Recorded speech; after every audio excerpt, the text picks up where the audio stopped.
So thank you for coming along to this event. The Cambridge Climate Lecture Series has been running for a few years now.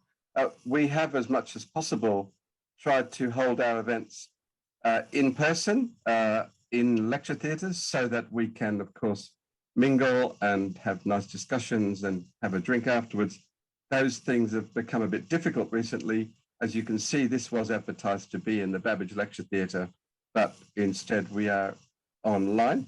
Now, the Cambridge Climate Lecture Series was set up as in recognition of the work of David Mackay, who sadly died in 2016.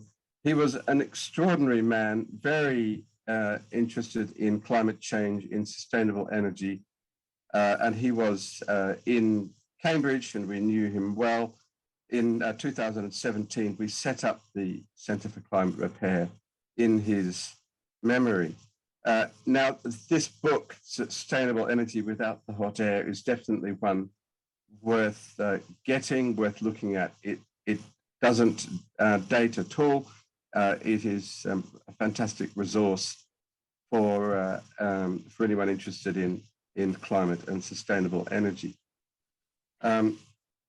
Now, without further ado, I'm going to move on to this evening's event.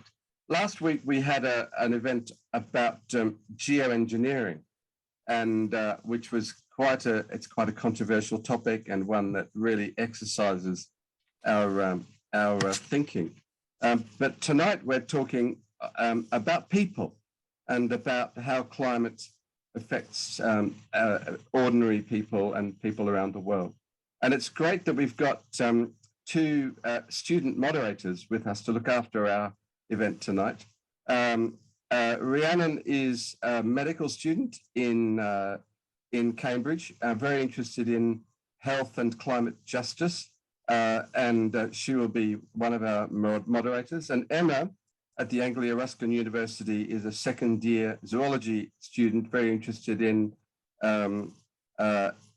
ecology. Now, between Rhiannon and Emma, they will look after questions and introduce our speakers. Please put questions as we go into the Q&A, which you'll find the button down at the bottom on your page. And also, if you like the look of a question, then you can upvote it to make sure that it gets proper attention. So without further ado, I think, am I right? I'm handing over to Emma to introduce the first speaker. Yes. Yep, thank you, Hugh. And thank you everyone for attending today. I'm just going to spend a few minutes now with Rhiannon and just briefly introduce our panelists here. And then we'll go on to talk about COP26, to the Assemblies, and the EDIM project. So firstly, I'll introduce Dr. Natalie Jones. She works on how global injustice and inequality can potentially contribute to existential risk, with a particular interest in climate change. Her background is in international law and climate policy. Ooh, I think I'll save the intro for the next speaker until after Natalie's spoken. So over to you, Natalie.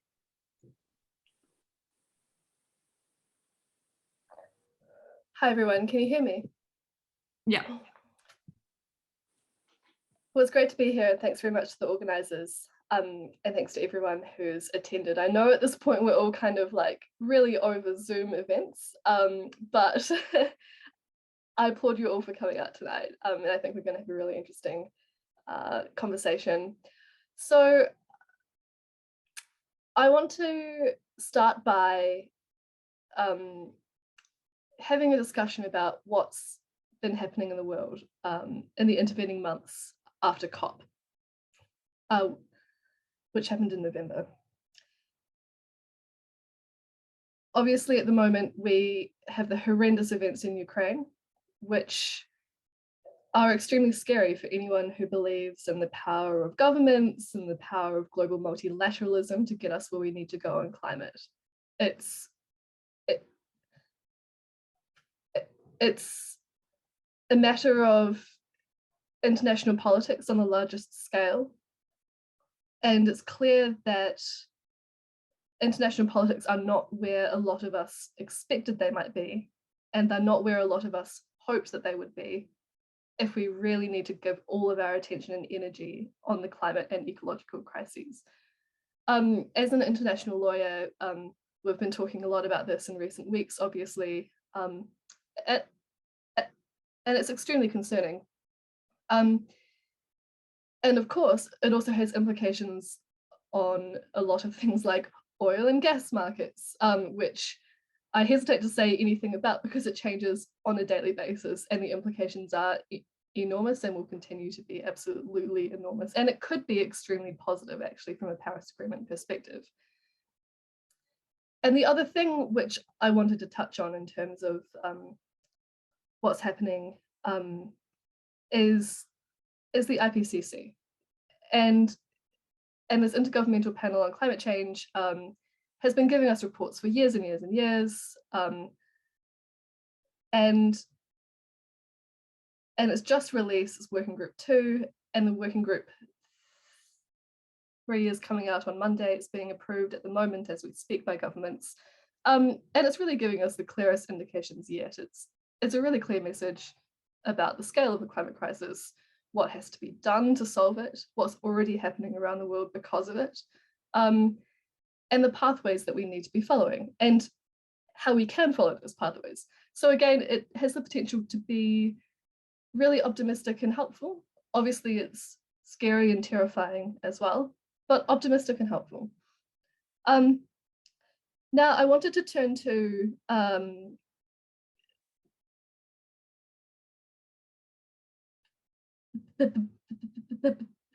because the COP is in the title of this event. The COP that happened last year, at the end of last year in Glasgow, the UN Climate Change Conference. I wanted to turn to what we can expect, or I guess what we might hope for to happen this year at the next COP, which is happening in Egypt in the second half of the year. What happened at the COP in Glasgow was that all of the negotiations on how the Paris Agreement will operate are over. Like, they've all been agreed. And countries have agreed on all the issues, like how the markets will work, how countries are going to report.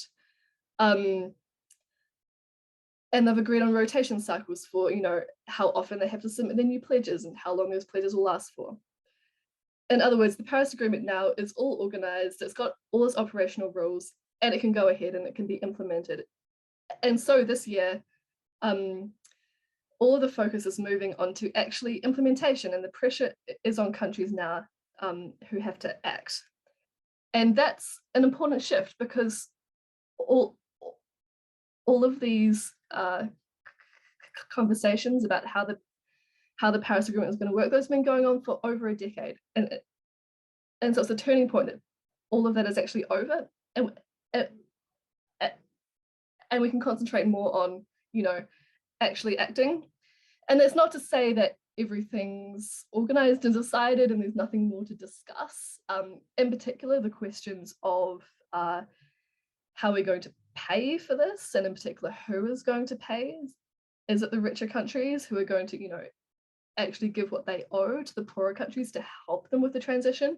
That's a really important ongoing issue.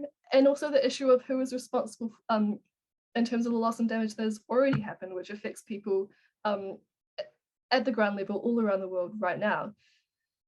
And so those are the two big issues that we're going to see a lot more of up until the end of the year and into the future, for sure. I finally wanted to touch on, because we're talking about the issue of how climate affects everyday people and all of us and different groups of people around the world, I wanted to touch on the issue of workers, mostly because I'm working on an article about this at the moment. But it's interesting to note that workers, humans who work, who give their labour, who get paid for that labour, are absolutely essential in terms of meeting the goals of the Paris Agreement. You know, everyone who helps to drive a bus, who is a railway worker, who is a cleansing worker, who is a waste worker, who works in restoration of ecosystems, all of these people and more are absolutely crucial. And this has been discussed under the heading of what's called a just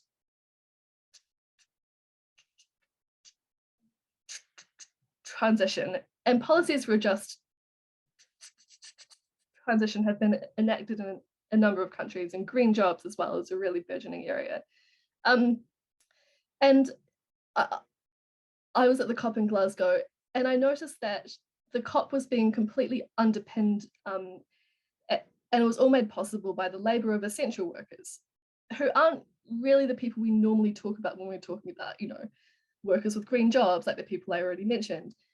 Rather, we're talking about hospitality workers and catering workers and cleaners, and all the people who construct the venue, and maintain the venue, and in general make it possible for these enormously complicated international negotiations actually to take place. And those workers are not really discussed a lot in this kind of academic conversations on how we move to a cleaner economy, and are not really either a topic of discussion in the public discourse, which is particularly strange because we've just been through a pandemic, or we are still in a pandemic, where at least at the start of the pandemic, at least here in the UK, the topic of essential workers was huge. And there was a lot of attention on them and public acclaim.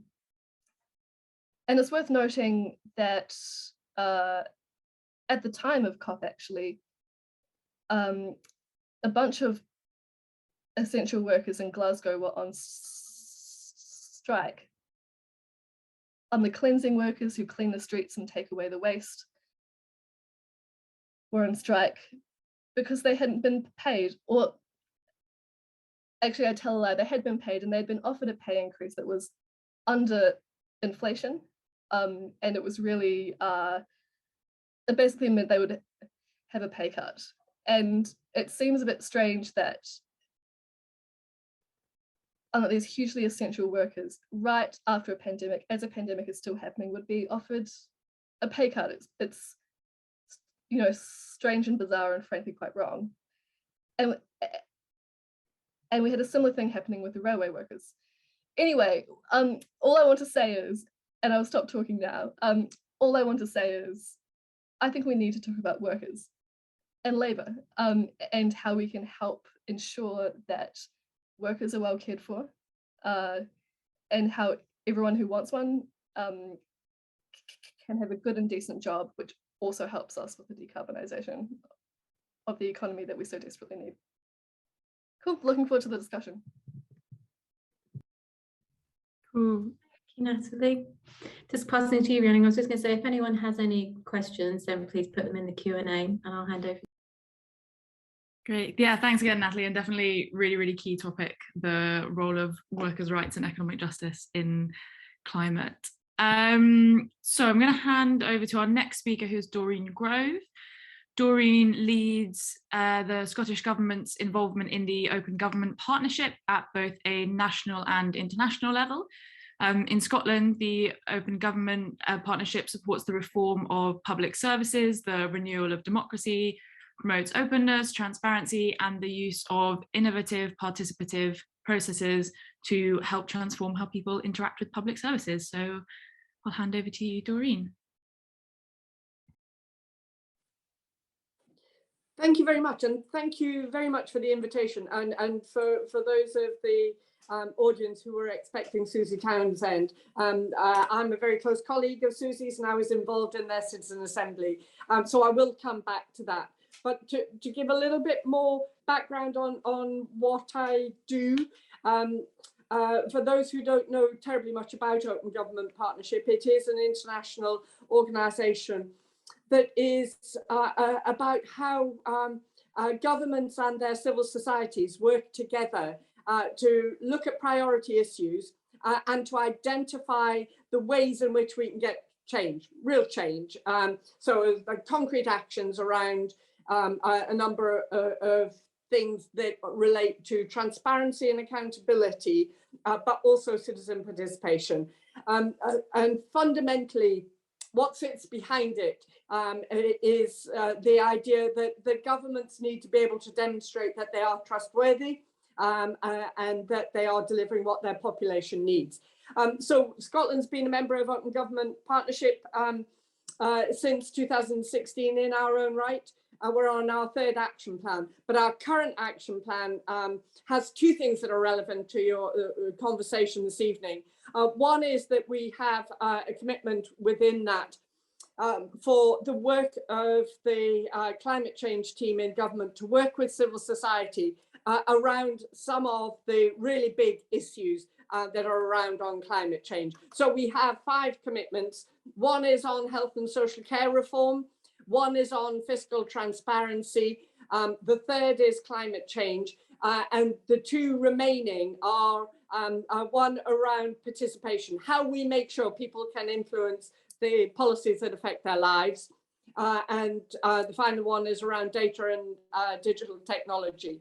So that commitment is a really important element of thinking how in Scottish Government we are properly bringing our population into the discussion. I think we all recognise that around the world the impact of climate change is going to change every single one of our lives. We therefore need to have mechanisms and processes in order to make sure people can be involved. And the Open Government Action Plans are one really solid way that we can look for particular actions. That commitment is building on stuff we were already doing around just transition, but it will really try and land the so what next, and how do we pick up on some of the really big issues. The other thing that I'm doing in sort of open government terms is I work internationally with other of the open government members, and there are now about 150 governments around the world that are involved in open government. It's only recent that they have started looking at how we look at using those plans to get solid climate action. Scotland and Buenos Aires, who is another Argentina are another member of Open Government Partnership, are beginning a network to try and get really effective commitments that support the work around COP and support the things that jurisdictions are already doing. What open government is about is less the what, it's much more about the how. So how do you involve people? How do you make sure that you're listening to the people who are going to be most affected by the issues that this raises? We have, of course, also had a citizen assembly in Scotland, and that is ran for much of last year. 100 randomly selected citizens who met to look at, and it's interesting the point that the previous speaker made around fair work, because fair work is a very clear part of our citizen assembly. They looked at a whole range of ways that we deliver net zero in Scotland. They looked at diet, land use, homes, communities, travel, fair work, and lifestyle. And they have created about 80 recommendations that went to Parliament, and the response to government, from government back to the Citizen Assembly has been delivered. And if you just Google Scotland's Citizen Assembly, it's there. As is all the evidence that was used. So there was a whole range of evidence presented to the Citizen Assembly. In parallel to the Adult Assembly, we ran an assembly for children and young people. from all around Scotland. We ran it slightly differently, but they dealt with exactly the same really big issues. And their recommendations similarly went to Parliament and similarly have been responded to. These recommendations came back to the Citizen Assembly, and the Citizen Assembly sat for a final weekend after the government responded, and they came back and said, not fast enough, not deep enough, get back and do some more work. So I think that was not unexpected, but it was a really helpful reminder that if you put a set of sensible questions that are well evidenced and well prepared to a group of the public, they will take it very, very seriously. They will take their role seriously, and they will come up with a set of recommendations. And no government can accept them all, but there is no point in running citizen assemblies or any other deliberative process unless you are prepared to think about it. And both our government and our parliament are taking that really quite seriously. But that's not kind of the only approach we're doing.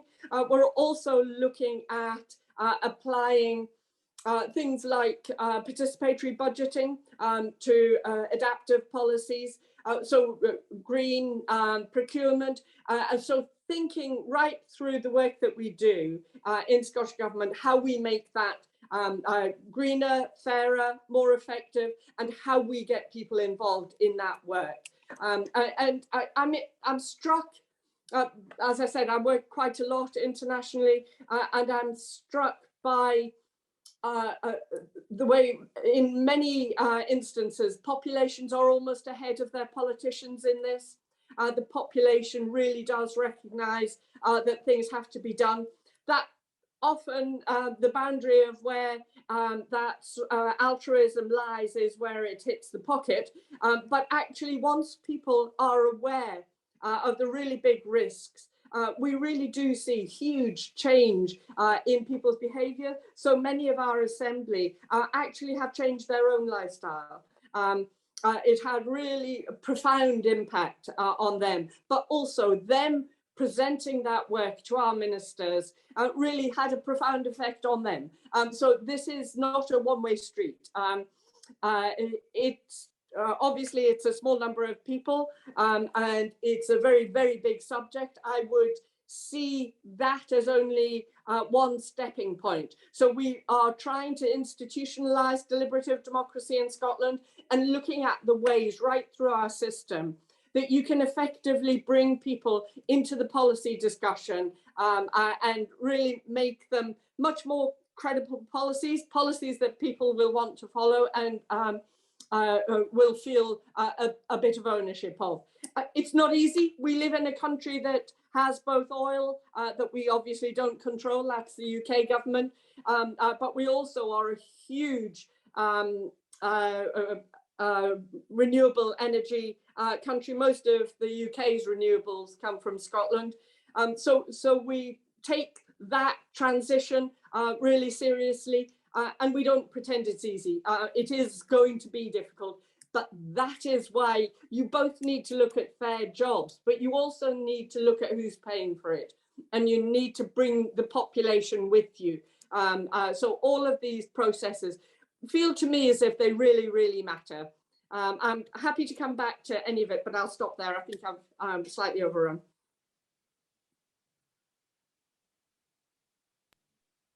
Thank you, Doreen.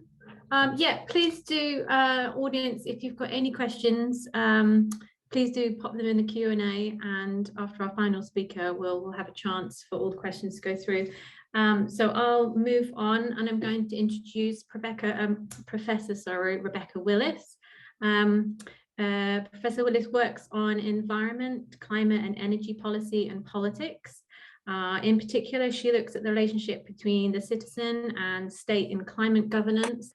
In 2019 to 2020, she was an expert lead to Climate Assembly UK and was the first National Citizens Assembly on climate change. Yeah, the government ignored. I'll come on to that, don't worry.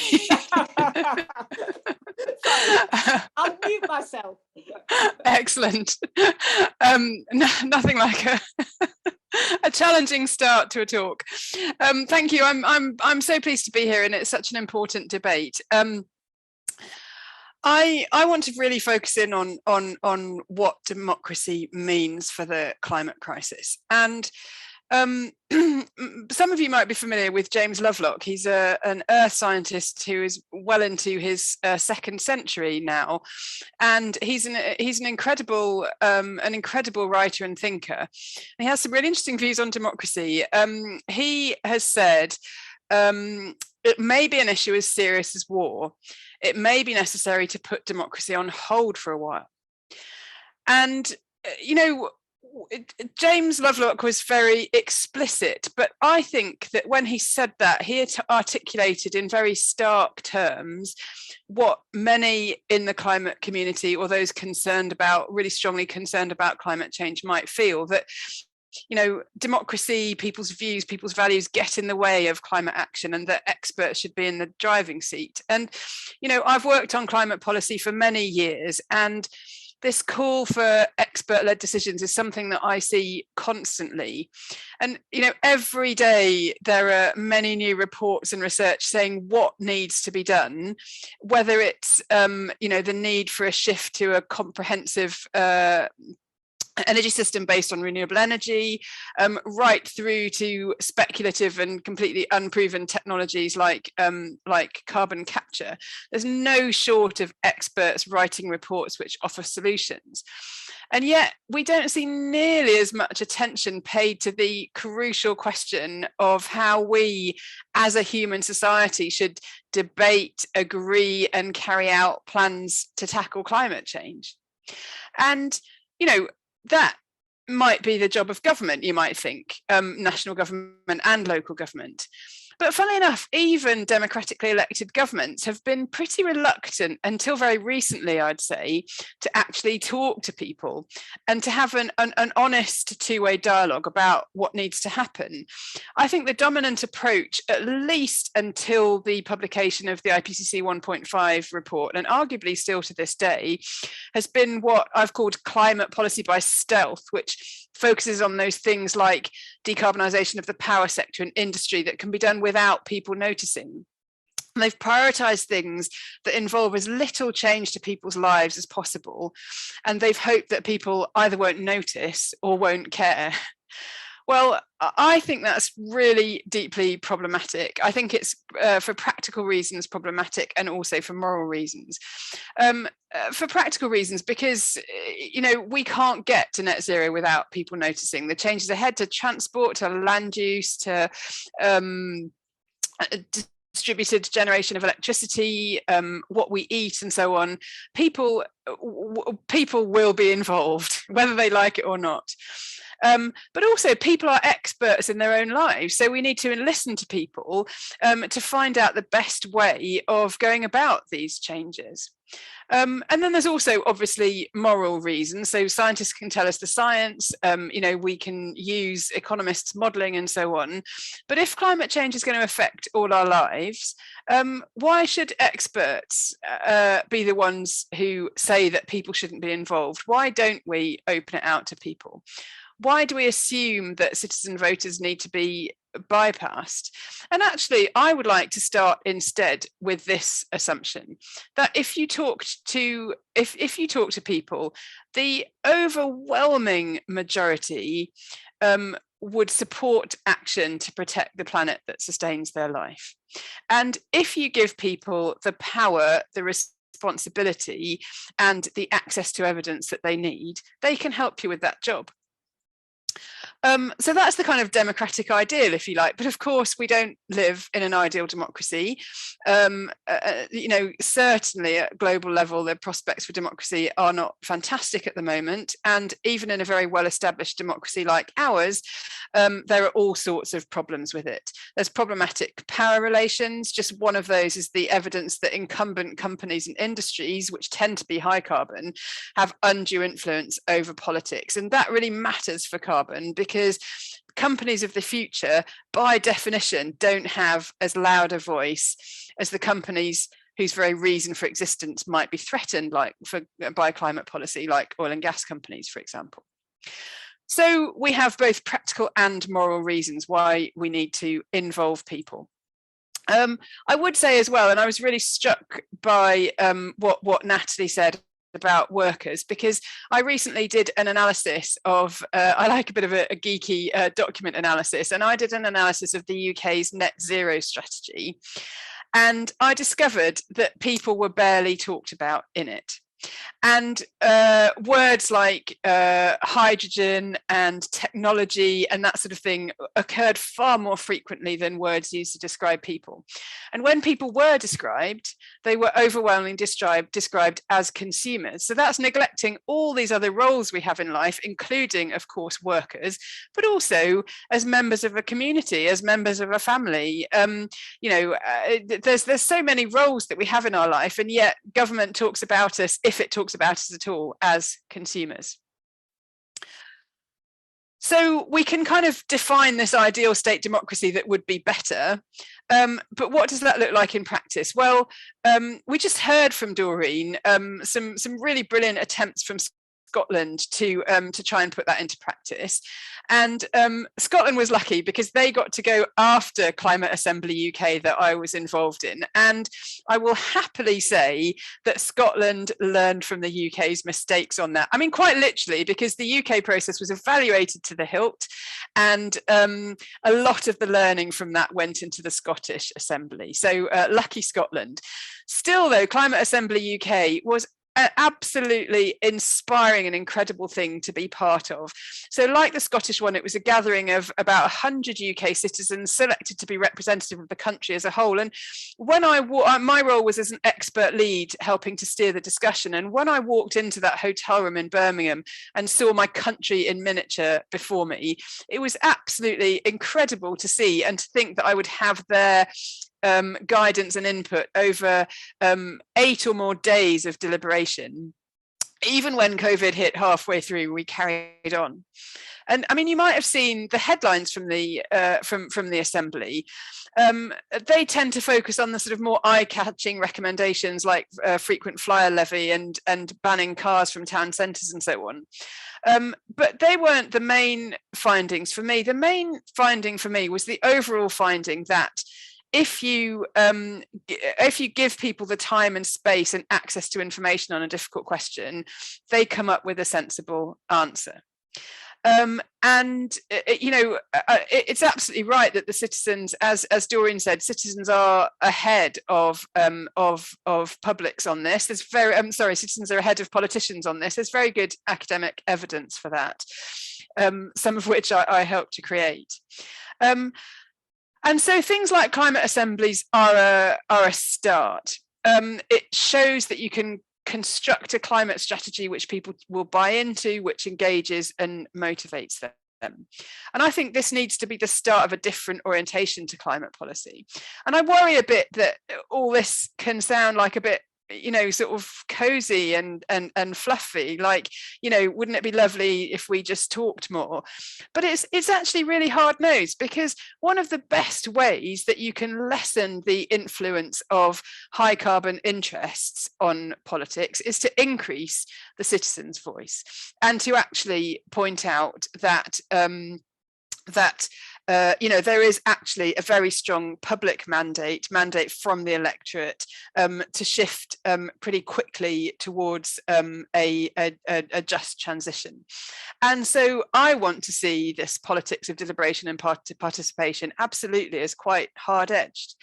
And my work now following the Climate Assembly is looking at building deliberation into climate policy decisions everywhere they are. So we're working with the UK Climate Change Committee on a very specific issue on how you design policies to ensure that people's houses are well insulated. We're working with owner occupiers, which is a really difficult area of policy for anyone who knows, and we're doing really fine-grained research using those citizens' experiences to feed into policy making. I'm just going to plug my laptop in because it's showing a warning signal. I thought I'd better do that before I go completely dead. No, good plan. There we go. Yep. So yeah, the Climate Change Committee work is just one example, but I think that this needs to be absolutely the normal way we do policy. And the bottom line for me is this, that to tackle climate change, you need more democracy and better democracy rather than less. So I'll end there, and really interested to hear the rest of the panel. Great, thank you so much, Rebecca. And yeah, we actually ran a citizens assembly locally for Cambridgeshire and Peterborough climate policy, and learnt from both of your citizens assemblies that you've all been involved in. So our next speaker, who I'm going to move on to introduce, is Tiana Jackie Spitch, who is a descendant of the Kahununu, Watkaohia and Nagatuho peoples. She is an interdisciplinary advocate who champions for the protection of human rights and Indigenous climate justice within her community and internationally with Te Ara Watu. Tiana is a senior law and art student at Te Herenga Waka, Victoria University of Wellington. And sorry, I ended that sentence as if there was more to say, but that was the end of the bio. So I'll hand over to Tiana. Kia ora, thank you. Tēnā rā tātou, ko waio, he ria hau no Ngāti Kahununu ki te wairo, no te whakatohia no Ngai Tūhoi, ko Tiana tōku inga. So my name is Tiana and I hail from the east coast of the North Island of Aotearoa, New Zealand, and do work in the climate justice space with the Indigenous rangatahi rōpū called Te Rawhatu. In thinking about how we can kind of move the climate discourse forward and rethinking about how we can work as communities, I come back to the understanding of the rivers, mountains, and peoples who I descend from. Peoples who worldwide have been living in tune and in sync with the environment since time immemorial. Peoples who worldwide only make up 5% of the world's total population, yet protect over 80% of the world's biodiversity. And to understand how we got here is to understand that the climate crisis is the end result of the colonial Western style civilization. That is the prioritization of the exploitation of natural resources over profit, people, and planet. Often at the global level, and what I've seen at the COPs that I have attended, is that we're trying to solve this problem within the same paradigm of understanding. However, to solve the climate crisis, we need to return to a people-centered method. Indigenous peoples offer this different way of addressing the climate crisis or current paradigm, as we exist within a unique system of knowledge that is that has a ecological and cultural relationship to place first and people second. So addressing and utilizing Indigenous knowledge in the realm of which it was created is the key to success in solving the climate crisis. This means movements towards environmental solutions must not be done at the detriment to Indigenous peoples who are first and worst affected by the climate crisis, yet contribute the least. While at COP, and to bring back to what the climate crisis is doing to my people, while at COP, which was winter in Europe, but summer where I come from, my peoples and Turanga Waiwai ancestral standing grounds were facing extreme flooding and are again now, as is our whanaunga in Ahitereiria, Australia. So we received about 3 months of rainfall in 48 hours, which is still causing widespread damage and effects to all of our people today. Yeah, and so what I found at COP and have noticed kind of in the current movements and talkings is that there has been a big increase in uptake of nature-based solutions, and what that kind of seems to do is take nature-based solutions are Indigenous solutions. We have been living in tune and in sync with Te Tao since time immemorial. So what that means is our Indigenous way of being, or traditional as you want to call it, cannot be transported from the Pacific, where I'm from, to Europe or to other climates. And so the solutions that are being deemed, be it energy, degrowth societies, need to be done in partnership with Indigenous peoples because again, we're first and worst affected. Yeah, so I'll just leave it there, but happy to answer any questions on COP or anything else. Kia ora.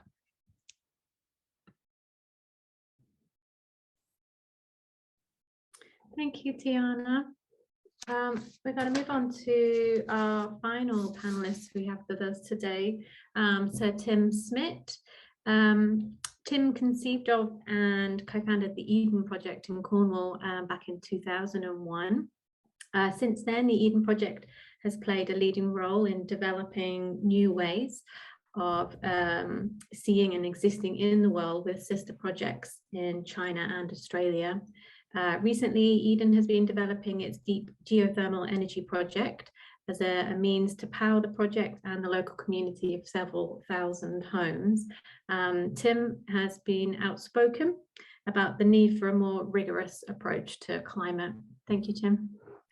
Well, hello, everybody. I feel just a little bit anxious having heard the marvelous contributions before me. I thought I would just say a couple of things. In lockdown, I decided that I was going to, I'm an old fart, I'm 67 now, and I thought that I would read the books that had inspired me when I was young to find out whether they still inspired me and whether there was something to learn from them. And it was marvelous. You know, you can imagine many of the books will be books familiar with all of you. And one of the books I picked up early on in March 2020 was a book called An Operating Manual to Spaceship Earth by my hero, on whom the Eden Project was actually based, Buckminster Fuller. And what was amazing is that the book could have been written today. It felt that fresh. And I suddenly realized that one of the problems that I was suffering with the Eden Project was it's very easy to become static in the sense that you're smug because you've got a lot of visitors coming, people tell you you're amazing and all of that sort of stuff. And then you realize the most extraordinary thing about what is success looking like for you. If in 20 years' time you were still having 1 million visitors a year and you were making surpluses and investing in various things, what a failure that would be if you hadn't affected any change at all. So we started to look at what change could be and decided, luckily everybody agreed with me, that we ought to be working in systems, because we built Eden by understanding systems. I'd been greatly helped by the civil servants in Wales who had been in charge of building the Ebbw Vale Garden Festival, who, when I went to see them, they told me really frankly everything they had done wrong, which was incredibly brave, and they had done a lot wrong. But you know what? If I'm being honest, they'd done things wrong that I would have done wrong had they not taught me something. And the real thing that they taught me, they said the biggest mistake they made was when they went to Wales, they saw the Wales of their imagining, not the real Wales that was in front of them. And I thought that was a really profound thing to say. And I think an awful lot of us look at the world through either depressingly dark glasses or rose-tinted ones. So anyway, the other thing we learned was, if you believe in the world of commerce and you're not anti-capital, what does an ecosystem look like? And so we started doing our local supply chain work, and I'd be very interested to hear what Doreen's got to say about this, but we realized that we could not build a market for ourselves unless we worked a long time in advance before we opened with local suppliers to help them get to the standards that they needed to, because we said we will always buy local, provided that the only reason it was more expensive than what we could get elsewhere was to do with our geography, but we were not going to compromise on quality. And it was really amazing how people grabbed that. But then the next thing you need to do is to realize that for a business to be able to borrow money from a bank, the business needs to be able to show that it has got an order book that is going to give it money, to give it revenue. So we started by saying, well, look, okay, let's not do just-in-time ordering and all that sort of stuff. We will hand out 18-month contracts to the people who are going to supply us, and more, but we're going to actually have a bit of leverage with it. The 18 months if after 18 months your company has gone waste neutral, we'll give you another 18 months contract, and so on. And at the end of the second 18 months, you've got to have made your suppliers waste neutral, or as near to waste neutral as you could get. And I became fascinated by the leverage that your money could get if you actually were trying to get good outcomes. So that was the basis, that was the system we developed. I mean, we have about 1,400 suppliers to Eden, across all the range of things as you would expect. And we decided that by working in systems, we got a great sewage system, but we thought, let's make it even better. So we're digging it up. We're working with the most fantastic Scottish company based out of Edinburgh called Dryden Aqua, which, if you've not heard of them, write them down and follow them up. They recycle 37.5% of all Scotland's glass, and they produce water purification to a standard that is unbelievable. And when you talk to them about what could be happening with sewage systems and what they could do with sewage systems to clean our rivers and hence clean what goes into the ocean, it's really, really exciting. And we've decided that our sewage is going to go into 4 big tanks, and we're going to grow about 200 tons of fish and prawns a year. The other nutrient is going to go into our glass houses, which we're just in the final throes of building them, about 6,500 square meters of glass house, where we're growing novel crops for our foreign projects, because we've got a big project in Costa Rica where we want to create crops for the local villages that actually are harmonious with the restored rainforests. But it's all going to be heated by geothermal, because about 3 months ago, we hit 5,380 meters down, and there's a temperature of 187 degrees centigrade. So we're going to be completely fired up by renewables. And then we're putting solar across all our car parks, with a heck of a lot of charging stations, because there seem to be an awful lot of middle-aged men who do not realize the world is changing at a speed which is a bit like the adoption of the mobile phone. It is absolutely extraordinary. I hate to say this, because I mean, there's a lot of, there's hardly any blokes on this call, but wherever I go, I see the breaking influence of men who think that they know about the future and never see it coming, just don't see it.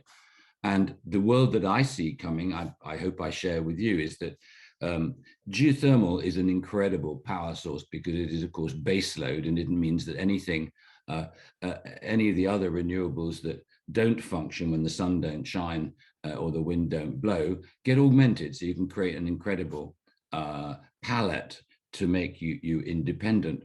But what does that independence mean? In truth, what it should mean is something so radical, I never hear people talking about it. I think probably within 20 years, every town in Britain will be encircled by farms that have become cooperatives, that with cheap renewables are going to be able to grow everything you want. Everything, listen to this, everything you want. And you will have supermarkets created by local farms, creating an economy in which the supply chain is no longer dependent on lorries. You'll be able to do it pretty much locally with everything you do. And we're already sort of kind of proving it at a local level ourselves. The other thing, of course, no one is talking about is that if we really are going to go to net zero, which in my view is a ridiculous sentiment, because it actually misses the fact that if we go to net zero, we're going to end up frying anyway. I think we need to be going a hell of a lot below that. However, we're on sort of Chatham House rule here, and I find myself torn, as I'm sure my fellow panelists do, that I don't actually want to say that sort of stuff in a public arena, because once the public have bought into something, it's not very helpful to then dissuade them of a course of action, which we might be able to adapt as we go down the stream, if you know what I mean. So this localism is really, really interesting. It's very, very muscular. We're sponsored by Volvo, who, as you know, are going to only produce electric cars in a very short period of time. But the really interesting thing about Volvo is that they agree with us that, again, within 15 years, they are expecting there to be no supply chain, that the supply chain will be actually down the wires, so to speak, or through the cloud, with 3D printing. So we're looking at 3D printing. We're working with a company called WASP in Italy, because we want to build a hotel that we want to build at Eden with 3D printing, and the only machines big enough to do that are being made in Italy at the moment. So I want you to imagine a world now where you've got renewable energy that is cheap and plentiful, really plentiful, because that's what we should be doing. We should actually be massively borrowing from the future, because it's absolutely extraordinary. And this is where the middle-aged men have this problem. We've got to have prudent accounting. Prudent accounting would tell you, do you want to fry in 30 years' time, or do you want to be maybe a bit in debt, but actually not frying at all and actually having a system? Because if you have unlimited renewables in each, in a decentralized way, what you will be able to produce in terms of food and other economic activity will vastly, I mean, vastly outpace what we're currently even thinking of. And these business plans have not been properly written, and politicians do not understand them because they are in fear of accountants. Wherever you go, they fear accountants, so they understand the cost of things, and there is no line anywhere in any of these supposedly sophisticated people looking at the cost of not doing things. Let's just think about that for a moment. I mean, to be honest, I'd love to hear Rebecca's views on the problem of how accountants have hijacked climate change by talking about carbon. The issue isn't carbon, and it never was carbon. It is, how do we keep a cool Earth? And actually, the problem with carbon is that everything then focuses on something as if carbon is the answer, whereas actually, I'm preaching to the converted, I know. It is the integrated systems, as you mentioned, Jim Lovelock, and he would tell you that this thing that it's because we silo things and don't see the world in terms of systems, we don't understand what emergence might mean, which is, if you like, exponential change caused by getting a whole load of ingredients working in symphony together. So the Eden Project is about being inspired by Bucky Fuller. It is about demonstrating in one place that you can actually create independence, but really exciting independence. This isn't the smell of patchouli oil and open-toed sandals and nut cutlets. This is actually an access to a new world far more abundant than the one we are currently in. And somehow, all of us on this panel and people listening have got to get to a position where we can tell a story of this coming abundance, this coming moment of green enlightenment. And we've got to stop people talking about, we're going to build hubs and centers for this and centers for that. It's no longer, it's not about centers. But the biggest change of all, which no one is talking about, is what is the purpose of centralized democracy if every place in Britain or anywhere else in the world is able to cater for itself with fermentation technology, yeah?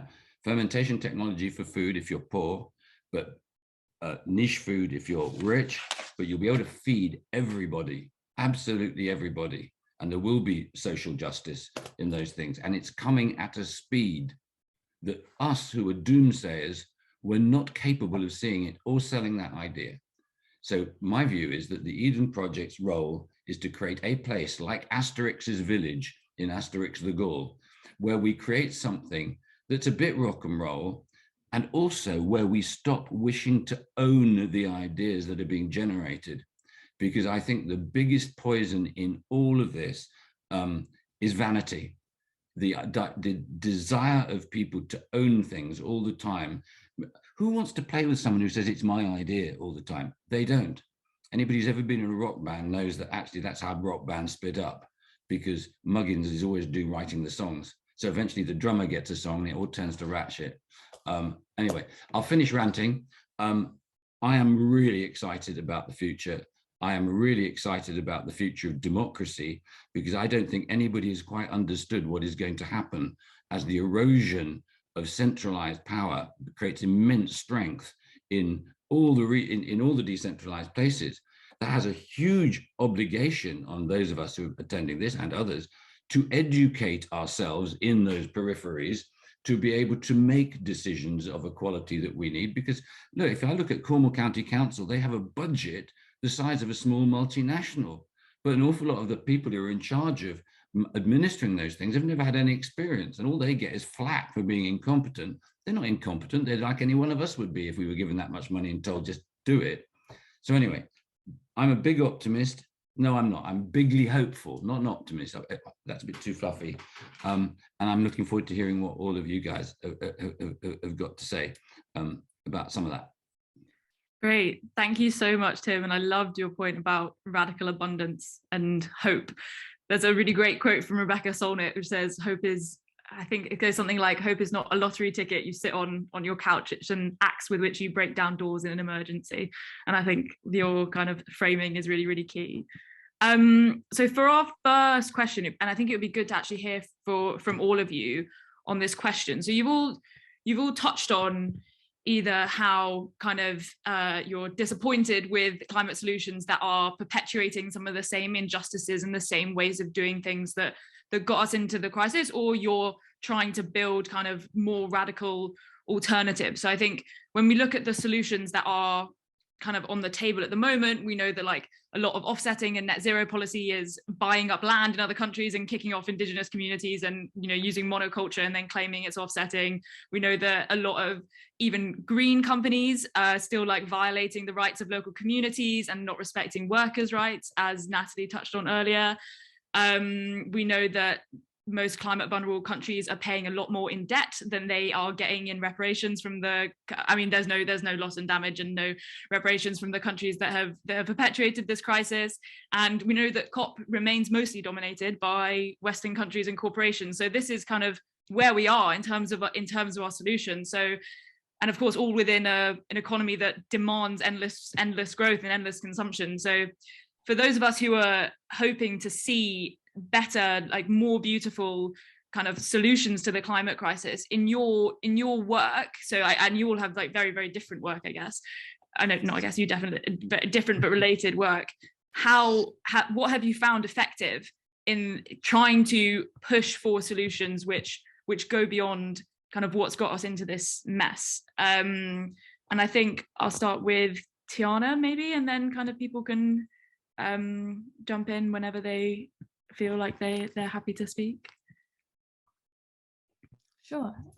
So in terms of like what works or what solutions and or systems are going to get us kind of out of this mess, and what we somewhat advocate for is quite often Indigenous peoples are just fighting for their voices to be heard. And so majority of the time, a lot of their resources are used retroactively instead of proactively in order to be at the table and actually offer the way in which our knowledge systems or the way in which we live as peoples offers the solution to the climate. So on that front, it's making sure that Indigenous peoples and a wide variety of first and worst affected people, you know, disabled, whatever, are all at the table. So we have everything represented. In terms of going where to from there, it's actually changing the culture of systems and societies that we operate under. That's going to be the fundamental tool to change. You know, like hands, hearts and minds created this mess. It's going to be the hands, hearts and minds that are going to change this. And so what we need and what we are seeing is that there's a movement of education towards people understanding that maybe we don't need to be doing exploitative economies. Maybe we can transition into a degrowth economy. And what does that look like? What does it look like to not be so capitalist, materialist, to actually respect the places that we come from, to actually be able to restore and revitalize the biodiversity of the lands that we all live on, be it urban or rural. Yeah, that's what I'll say. Kia ora. Amazing, thanks so much. Does anyone want to jump in off that? Or yeah, Tim. I totally agree with what Tiana was saying. I read a book 2 years ago called Dark Emu by Bruce Pascoe, which I don't know whether you know it, but I would say it's one of the 3 best books I've ever read in my life. And it's an Indigenous view of the true history of Australia. And it brings out most extraordinary things about how the Colonial Office repressed knowledge of the civilization that was actually in Australia to such a degree that we at the moment believe that the Indigenous peoples, the traditional owners of Australia, were hunter-gatherers. And they weren't. They had towns. They had huge grain stores. Van Diemen's Land was a prairie where the indigenous peoples had understood how to grow grain by making huge plates of clay, which they buried in the sand. So when the nighttime dew came in the desert, it would trickle through the sand and enable these big crops to develop. And they developed fishing systems, which were 30 to 40 miles up, say, the Murray River. And the traps could only catch enough for one family group before the fish then swam over the trap and went up the river. But the theme of the book, which is fascinating, is that something which is about to happen in Britain and nobody is talking about is happening in Australia. That when you look at the crops that were grown by the traditional owners, it may well be the only way Australia is going to survive post the destruction of fossil fuels. Seriously, this isn't some kind of hippie position I'm trying to take, that when you look at the crops, the variety of crops that were grown, that is a really rich thing. So in the UK, you may not know this, but other than Eden, I have a place called the Lost Gardens of Heligon, which has a really big base of historic heritage crops. You'll never guess who called them heritage crops.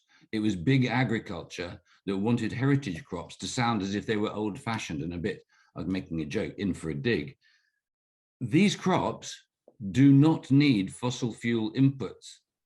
Yet the 7 major crops on which the world depends, almost all of the varieties that are popular and heavy yielding are fossil fuel addicted.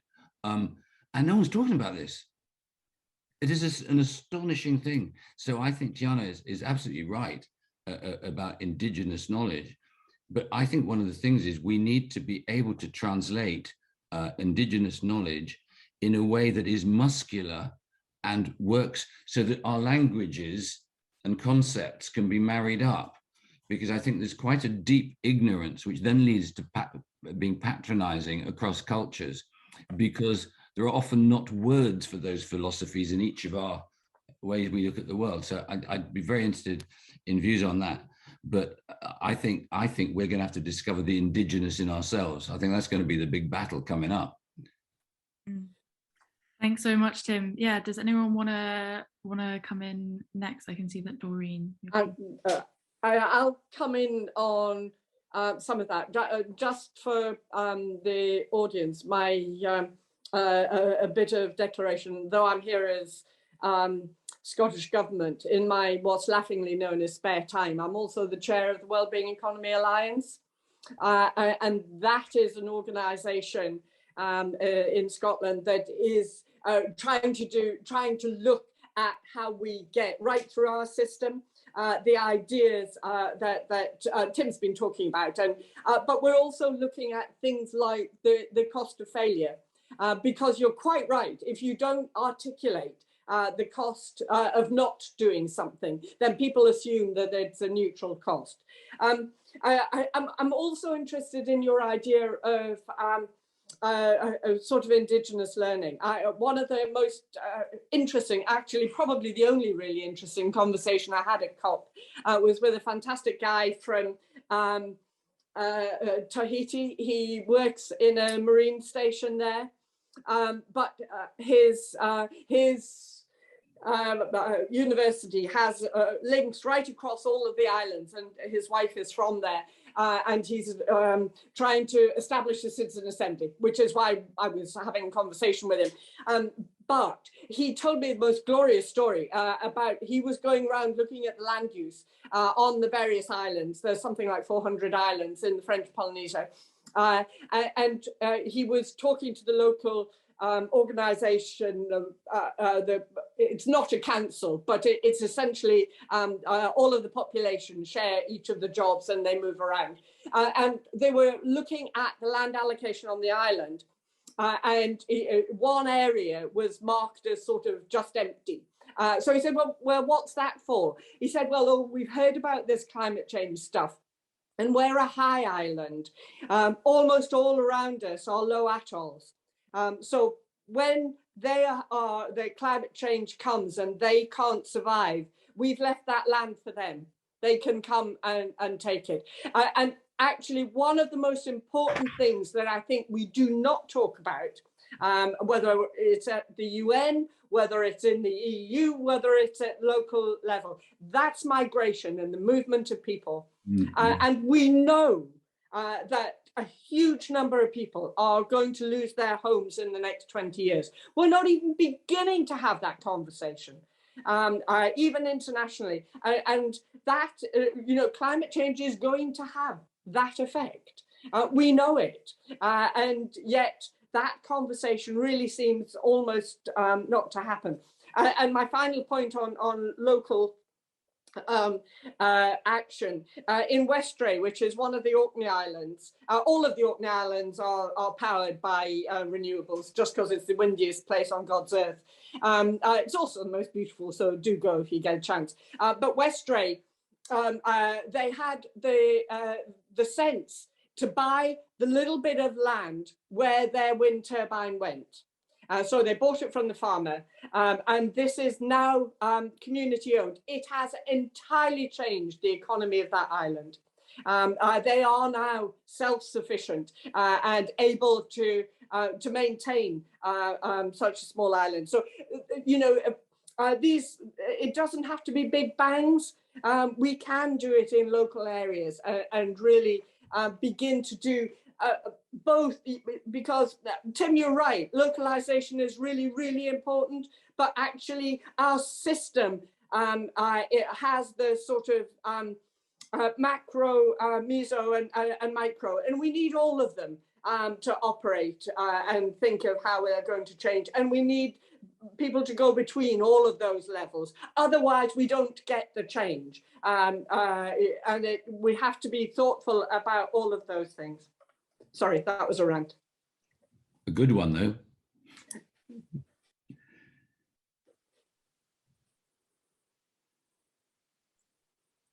I'll jump in if, sorry, did anyone else want to follow up with that question, or I will move us on because we have a few in our Q&A. Yeah, I was just going to say I'm happy to tackle some questions.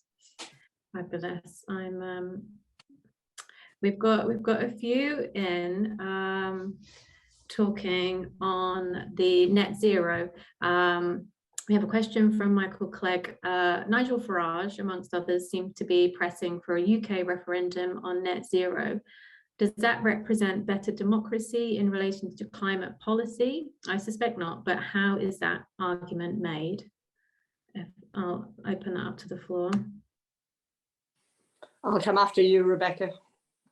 Sure, okay. Well, I mean, I think people always jump to the process. You know, should it be a referendum? Should it be a citizens' assembly? But actually, if you look at thinking and research on deliberative democracy, which is, you know, as I laid out, that's what's needed. There are some clear things that need to happen. The first one is for citizens and government to trust each other and take each other seriously and respect each other. Condition one. Condition two, that you have access to good evidence and expertise. Condition three, that you actually deliberate, that you actually, you know, talk to each other, that you form your preferences in, you know, through the process. Economists think that we all sort of come with this inbuilt preference set, which we express through what we buy. Deliberative Democrats say that our preferences should be seen as constantly in formation and in negotiation, in dialogue with others. And lastly, we need to come to a useful and workable conclusion. So those, you know, that's what we need. That's the kind of democracy that we need. Does a referendum get us there? In the UK context, absolutely not. Partly because of our terrible experience. Also partly because it's a binary choice. What is the binary choice for net zero? Is it like, oh, shall we meet net zero or shall we not? And shall we contribute further to the climate crisis? Shall we meet net zero, or shall we spend? I mean, you know, what is the question there? I don't think there's a question. I don't want to trash referendums entirely, though, because what we've seen in other countries is that they've been used quite successfully in Ontario, for example, in Canada, as after a deliberation. So you have something like a climate assembly where you get people to you know, a small group of people to think through, and then the way that you make the link to the wider population is you then say to the wider population, look what your fellow citizens talked about in this process. Now you get to have your say, and they're there. They have the citizens' recommendations in front of them, and they can judge in that sense. So what I'd say specifically about Farage and his crowd is that they are utterly cynical. They have their research, they lie about public opinion, and they lie about the costs of net zero, and then they come up with this referendum thing. So, I mean, it's entirely bad faith, and there's very good evidence for that. So I have no truck with a net zero referendum for the UK. But, you know, it is something that can be used as part of a deliberative process if the context is right. Yeah, I couldn't agree more. It is a mendacious suggestion. It is seeking to rerun their playbook on Brexit. And the really important thing that Rebecca talked about is making a decision based on evidence and based on information. The best example of a referendum following a citizen assembly is perhaps in Ireland. The two their constitutional ones, one was on abortion and one on same-sex marriage, where you saw the population being far ahead of the politicians. So taking on really toxic issues that politicians find difficult, and climate change has so many of those.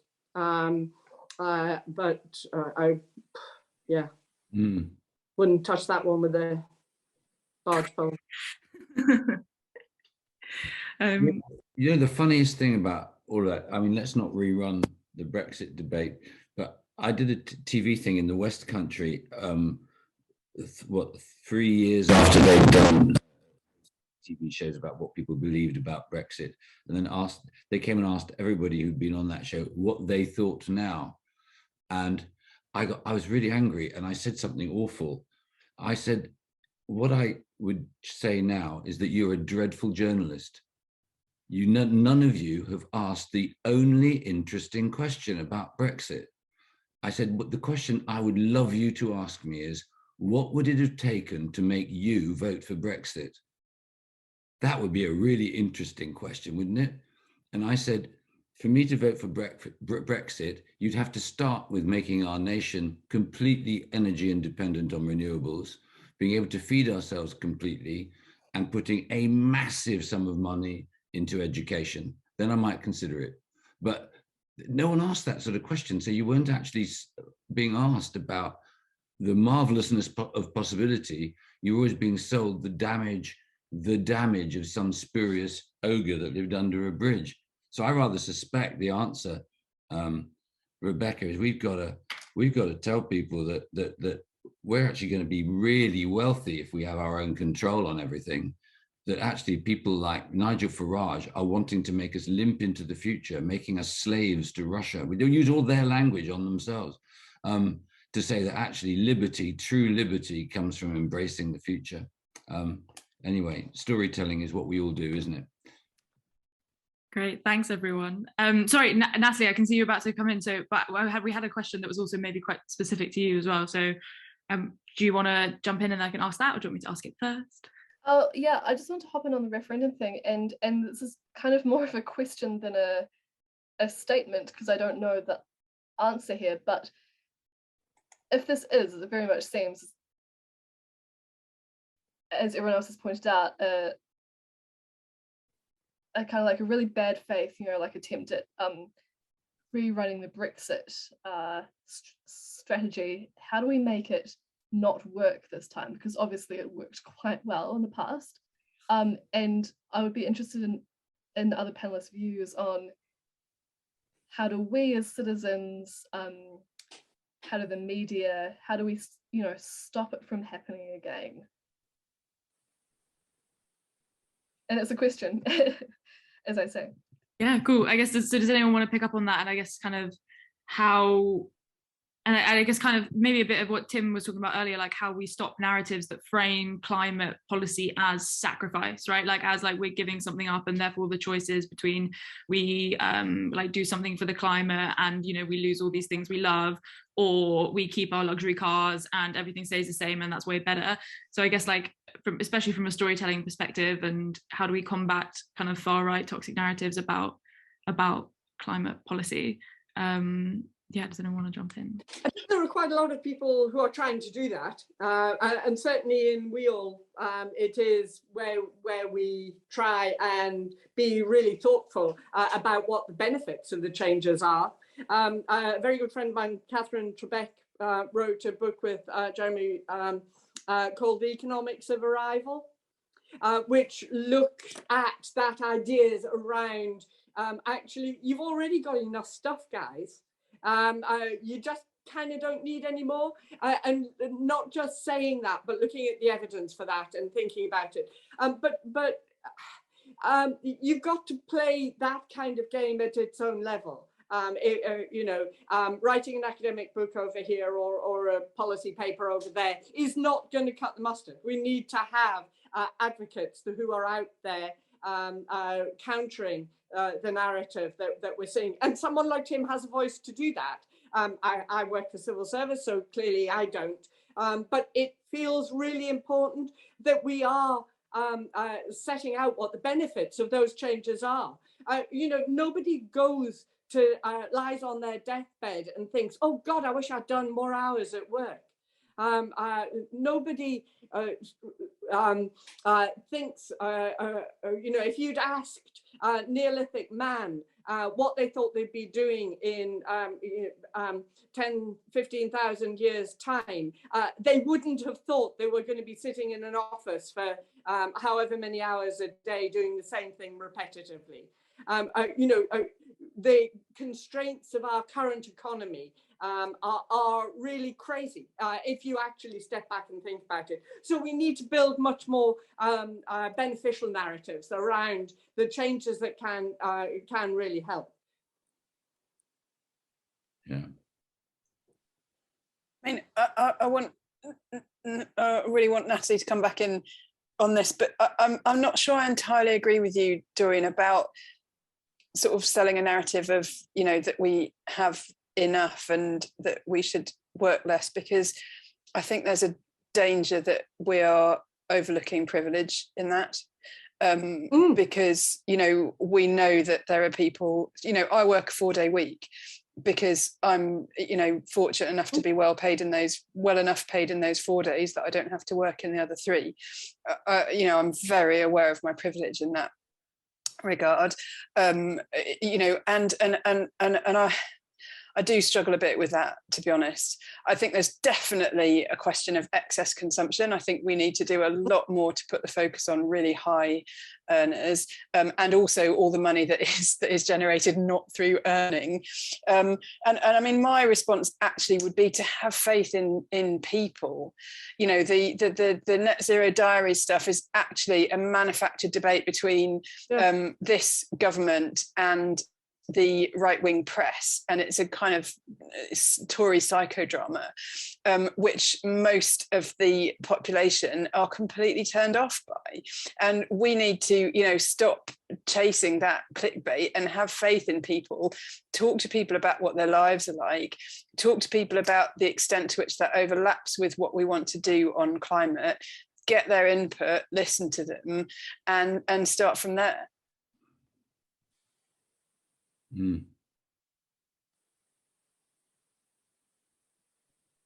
We'll jump back in, Natalie. I know, I think Rebecca, I didn't know if you wanted to jump in there as well, but I was wondering if you could talk to us about how the law works internationally, especially when it comes to sort of loss and damage, and the problems with net zero in an international sense. If you could talk us through that. How the law works internationally with loss and damage and the problems with net zero. Yeah, well, I think one of the really interesting events that's happening at the moment, one of the interesting campaigns, is a bunch of small island states have announced their intentions to start a couple of lawsuits in the International Court of Justice, which is where a state can come along and say, hi, I'd like to sue another state because I have suffered this harm, this damage, and that's because another state has international law obligations that it hasn't met. And that's potentially really exciting. It hasn't quite happened yet, but it's in the works, and it would be the first of these cases. It would be a test case in a lot of ways. And there's also attempts in the International Criminal Court, which is another kind of court where you can come along and say these states and state officials have committed either, crimes against humanity or the crime of aggression, all of that kind of stuff, which is really serious as well. And it's not just you have a legal obligation that you've broken, it's you have a legal obligation that you've broken, and that's on the order of an international crime, which is extremely serious. So that holds a bit of potential as well, but I would say is probably is a bit harder and more controversial. So what I would be paying attention to in the next couple of years, I suppose, is this International Court of Justice claim. And I guess we'll see what happens. I'm optimistic about it because I think it has a good chance of working as far as a legal judgment goes and getting a legal outcome that can be a huge, I guess, like a rallying point and a statement that a legal obligation has been broken. In terms of actually getting reparations, I'm not sure that having a legal judgment will actually help with that, because if the state isn't a fan of what the International Court says, they can actually ignore it. And it's, for example, what the UK has been doing ever since there was a ruling about the Chagos Islands a couple of years ago, which is a long story, but it's basically a territory that the UK has owned, but actually it colonized it and it didn't give it back when it was meant to, and it's still like this weird colony. Anyway, extremely long story, but a state, if it wants to, it can just ignore the International Court. So I would say there are helpful things in international law that can happen, but I think we're going to need more than international law as well on the loss and damage side. And that's only talking about the litigation side. And on the Paris Agreement side, of course, we'll have these negotiations. We will hopefully have some progress. Obviously, there are a lot of countries that want some progress. If I'm going to look into my crystal ball, it's quite hard to know how that's going to go. I would say it depends a lot on the strength of movements as well. It depends a lot on observers and other kinds of organizations at the COPs to help make that happen. Yeah, but I'll be watching with interest.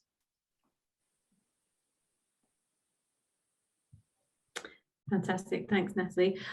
So I'm conscious of time now. We've got about 6 minutes before we're going to be wrapping up. So perhaps if you take the floor, perhaps for 1 minute each, to just wrap up and maybe give words of encouragement for our audience. I mean, what can they get out to do?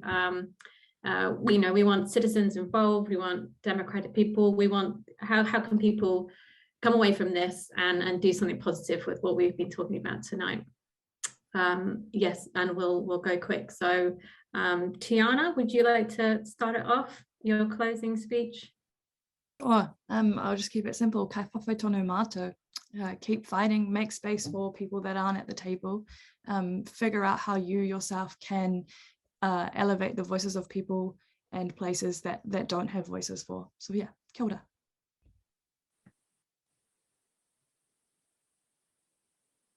Natalie, I'll pass to you.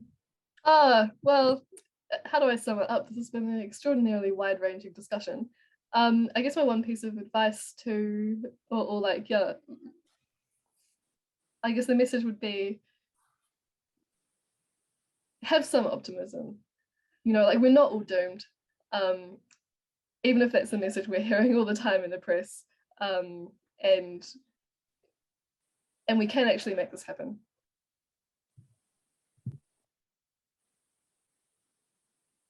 Doreen?